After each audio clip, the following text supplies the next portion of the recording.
16 fantasy football facts to win in 2026. Easy. Spending time at the cottage with my wife, who may be reading this.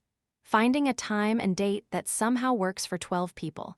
Watching your favorite sleeper go one spot before your pick. Advertisement because you're busy with life stuff. I dug into the athletics fantasy content to find 16 nuggets that could change how you approach fantasy in 2026. Love watermelon but hate the sticky cutting mess? This compact 2-in-1 tool slices neat cubes and flips into a retractable fork for easy serving at parties, picnics, or home. Want to get the best verified deal and see full details? Visit grabdeal.us/3 right now. This article is from the Athletics NFL newsletter. Sign up here to receive it directly in your inbox. Last year, it was down 8% compared with 2024, an inevitable result of defenses emphasizing too high safeties to slow passing attacks. It sounds like that continues in 2026, based on defensive coordinators' comments, so we should prioritize top running backs early. That's what Jake Siley is doing, aiming for 2 running backs in the first 3 rounds. There are 11 RBs in the top 20 players of his overall fantasy rankings. 4. If you miss on those 11, the running backs just outside Jake's top 20 are also strong. Kenneth Walker, III, number 24, Kyren Williams, 25, or Josh Jacobs, 26. Jeremiah Love, 35, is a notable absentee from the list. He should dominate touches in a crowded Cardinals backfield, but he will lose some to James Conner and Tyler Allgeier in a mediocre offense. 13, 10 spots higher than he is typically drafted. The main reason, Brown's elite downfield ability is a perfect fit for Drake May. That's also why May is Jake's QB2, 19 overall spots ahead of his consensus draft position and ahead of Lamar Jackson. May was QB2 last season, behind only Josh Allen, but May might not be worth an early pick. That's because the value difference between top picks and replacement players is significantly less at quarterback than at running back or receiver, meaning we want to prioritize the latter positions. Just look at the quality of quarterbacks available later in drafts, with last year's MVP at QB 14. Another reason to wait at quarterback. In 2025, Matthew Stafford and Trevor Lawrence finished QB2, QB3, and QB4, respectively, while being drafted QB 15, QB 23, and QB 21. In 2025, none of the top 5 running backs were drafted outside the top 10 at the position, and only one of the top 5 receivers, George Pickens, WR26, was drafted outside the top 15. So, skip quarterbacks early and prioritize RBs and WRs. If Brock Bowers or Trey McBride fall to later in the 3rd round, pounce. Otherwise, I'd heed the advice of Jake. Harold Fannin or Kyle Pitts in the 7th round, or Isaiah Likely, or even Dalton Kincaid, while praying he stays healthy this season, in the 9th. 13. Armichael Solfino found similar arbitrage opportunities at receiver. Jaguars' W.R. Parker, Washington, is a popular breakout candidate after finishing as WR16 across the final 8 games of 2025. He's currently being drafted as WR38. Cortland Sutton is also undervalued. Bears' W.R. Luther Burden III is expensive. Moore and slot Olamide Zaccos, plus offseason hype from teammates and coaches, has vaulted Burden to WR17. 15.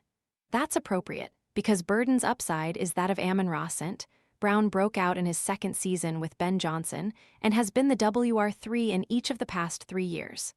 I'd take Burden, also a slot threat, as high as WR15. The Jaguars' running back is being drafted as RB18 after Travis Etienne's top 10 finish in 2025 and subsequent departure to New Orleans. But coach Liam Cohen signed Chris Rodriguez, an underrated runner whom Cohen coached at Kentucky, to muddy the backfield. Both are sleepers, which worries me. There's one problem with those 16 points. It's impossible to win a fantasy league in August. Principles. 2 strategies to find gems. I spent the past few years studying fantasy league winners to find consistent principles underlying their success. That's a formal way of saying that I noticed what works. Advertisement below are two ways people find league-winning picks every season. Last year, these two principles led to Travis Etienne, who finished RB10 while being drafted in round 13, and Chris Olave, drafted 73rd overall, finished WR6. There were also misses, such as Isaac T. Slaw, so don't overinvest in any one player. Take a late-round flyer on preseason risers. Reading the NFL's equivalent of tea leaves, beat reports, in the summer of 2023 suggested then-rookie receiver Puka Nacua had breakout potential. This year's late-round preseason risers include 49ers rookie Dejon Stribling and teammate Deebo Samuel, Patriots camp standout Kayshon Boutte, potential Raiders number 1 wideout Jalen Nailor, and late-round Chiefs receiver Cyrus Allen. Stephon Diggs is also on that list after signing with the Commanders. Remember when a rookie Jamar Chase struggled with preseason drops? Or last year, when people were down on players such as Olave and Etienne? Here's what happens. The market thinks a player is overvalued, so he drops a round in average draft position.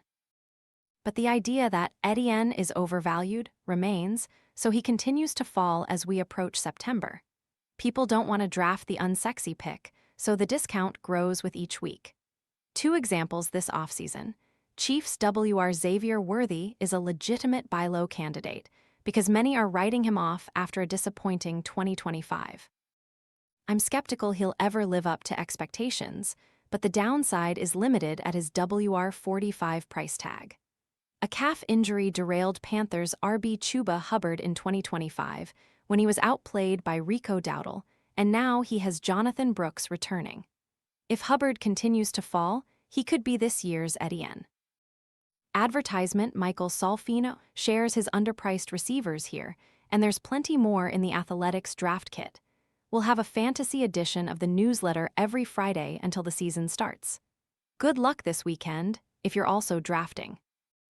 Our staff's most underrated options for this season, including Cowboys' second-year running back Jadon Blue. Direct hit draft this rookie tight end. A quick history of how first-round tight ends fare in their rookie season suggests you should be drafting Jets T.E. Kenny and Sadek. Prohibited avoid Marion Hampton. Despite an improved offensive line and coaching from run game maestro Mike McDaniel, Andy Behrens explains why Hampton's ADP appears reckless. Notebook preseason takeaways. If you missed it above, relinking our takeaways from an entertaining Hall of Fame game. YouTube highlights here. Play most clicked. What actually happened with Aaron Donald's tryout? Still no word from him or the Rams, who ended training camp yesterday. Closed mailbox with raised flag. Enjoyed this read? Sign up here to receive the Athletics free NFL newsletter in your inbox.